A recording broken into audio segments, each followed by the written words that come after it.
Earth is a blue marble, gravitationally drifting and dancing around the Sun, along with our other 7 planets and their respective moons. We are seemingly floating amongst the stars in deep space, orbiting a supermassive black hole in the center of our home galaxy. You watching this video probably don't think about that too often. We don't really feel this motion, neither do the other animals we share this world with.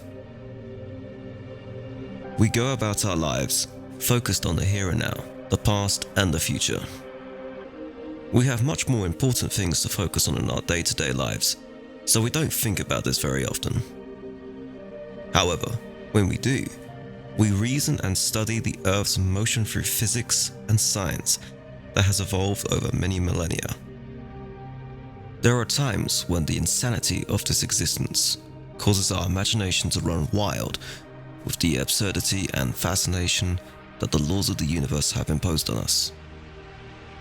Our entire existence is based upon these laws, alongside every atom, every star, every galaxy. Needless to say, when you really think about it, the fact that we are alive in this realm is absolutely mind-blowing.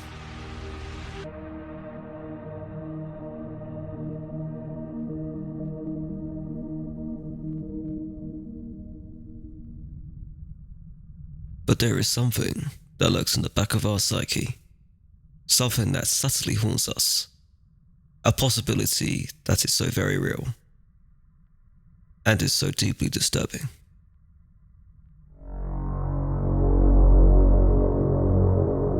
A question everyone has undoubtedly thought of at least once in their lives, and that has been the creative source of many scientific theories and fictional works of art. A question that is undeniably terrifying.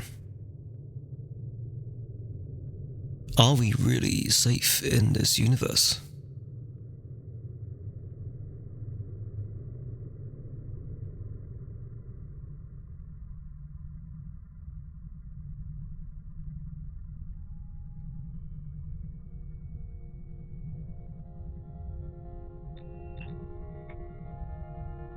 Earth is orbiting around the Milky Way at the rapid speed of 828,000 kilometers per hour. Amongst the billions of stars in our home galaxy, along with their corresponding planets, moons, and asteroids, you may reason that we would certainly end up hurtling straight into something, right? Well, there's good news. Fortunately for us, the universe is absolutely massive. Bigger than what our mere wrinkly hominid brains could ever possibly comprehend. Let's put it this way. There is a lot of space in between us, the Sun, and the other planets in the solar system.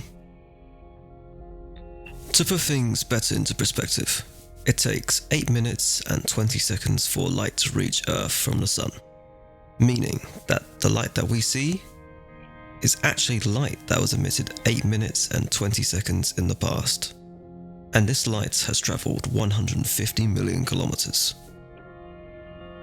And it takes even longer when we're talking about the dwarf planet Pluto, in which light from the Sun takes a staggering 5.5 hours to reach it. That is 40 times as long than what it takes for light to reach Earth. To expand further, the nearest star, Proxima Centauri, is 4.25 light years away, meaning that the light we see from this star is 4.25 years old. Think about what you were doing and who you were 4 and a bit years ago.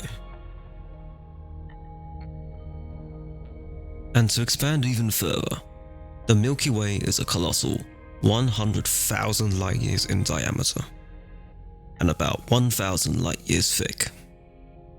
That is a lot of space, yet there is approximately 100 to 400 billion stars in the Milky Way. That's a lot of stars packed together into one galaxy. But the amount of space the Milky Way takes up in the universe is 8 trillion cubic light years. Meaning, if you took the middle estimate of 250 billion stars in the Milky Way, there would be 3,200 cubic light years, or 92 cubic parsecs of space, for every star. So actually, there is enough space for everyone.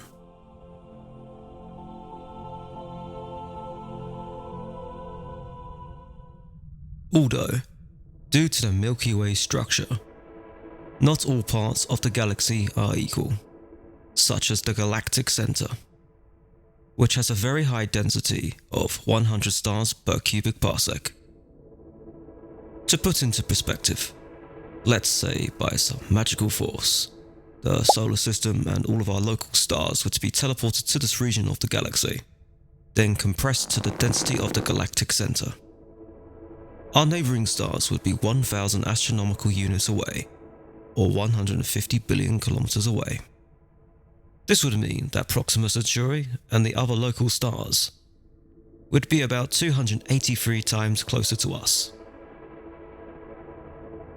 Thus, this would mean that the light from Proxima Centauri, instead of taking 4.25 years, will now take about a week to reach us. However, as cool as that may sound, and the convenience of having stars much closer to us to study and explore, life would probably be wiped out very quickly due to the incredible forces of the stars pulling and tugging on the sun and their planets. This may cause massive gravitational disturbances in the orbit of the Earth around the sun, causing highly elliptical orbits. This would mean that the seasons on Earth would be very extreme. Depending on where you live, you would have 2 seasons that are very long, and another 2 seasons that are very short. If you had winter and summer that are the 2 very long seasons, the winters would be very harsh and cold, whilst the summers would be unbearably hot. The gravitational disturbances caused by the other stars may even cause the Earth to be completely flung out of the solar system, destined to either be captured by the gravity of another star, or even completely flung out into intergalactic space, deep into the unknown, perhaps to be later captured by a foreign galaxy many billions of years into the future. But let's say none of this happened, and Earth and the solar system, by some stroke of luck, managed to avoid all of these gravitational disturbances. Unfortunately, there would be very high levels of harmful radiation such as X-rays, gamma rays, and cosmic rays that would be emitted by all the stars nearby. But let's get back to reality. Fortunately, for our own sake, we are located in a much less dense part of the galaxy, known as the Orion Arm.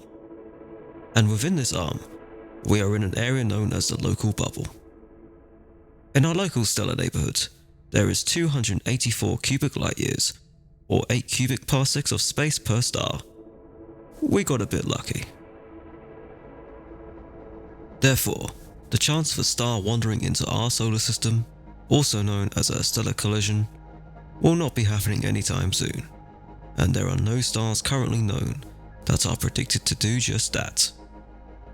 Even if there was a star that was on a collision course with the solar system, we would have plenty of time to prepare for this event, such as migrating to another planet. But this won't be happening anytime soon, so I guess that's somewhat of a relief. However, although we may be safe in our lifetimes from extrasolar objects, there are other objects that pose a much greater risk, and they are much, much closer to home.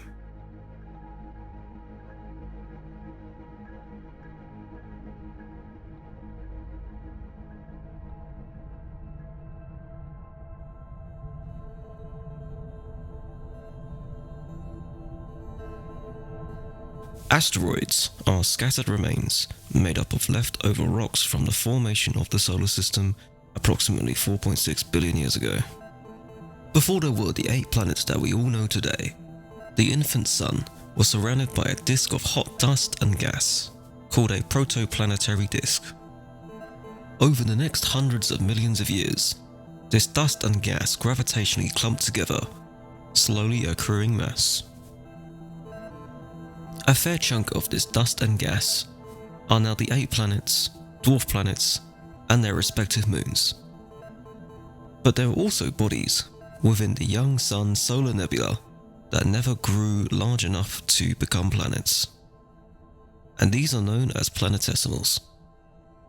It has been theorized that about 3.8 billion years ago, after the period known as the Late Heavy Bombardment, most of the planetesimals within the solar system had either escaped by exceeding the Sun's escape velocity, and by doing so, many had reached a theoretical body of mass that orbits the Sun far out into the void, known as the Oort cloud.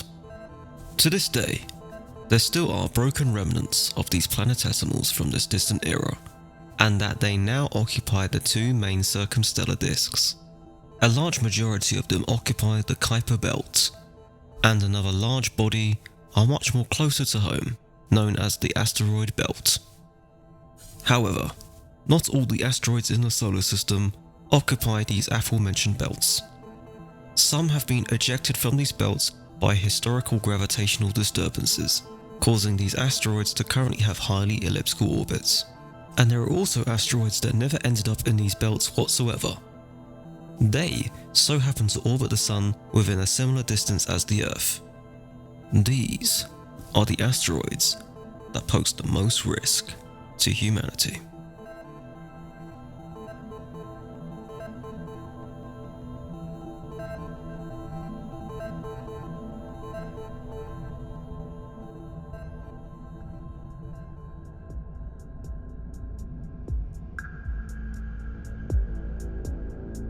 In the late 1970s, near Chicxulub Pueblo in Mexico, geophysicists Antonio Camargo and Glenn Penfield were exploring the Yucatan Peninsula for petroleum for the Mexican state-run petroleum company Pemex.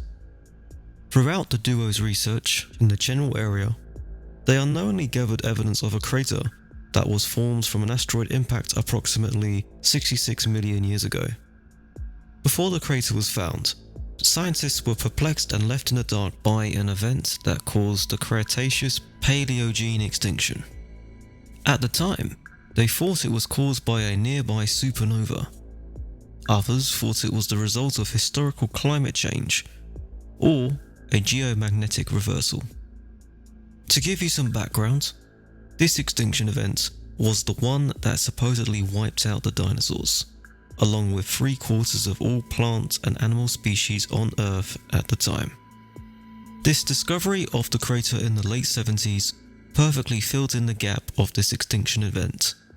And make no mistake about it, this is a massive crater. Now known today as the Chicxulub crater, this structure is now confirmed to be a whopping 180 kilometers in diameter and 20 kilometers in depth. Therefore, it would be safe to assume that the asteroid that created this impressively large crater was proportionally large too. And you would be correct, it is estimated that this asteroid is a colossal 10 kilometers in diameter.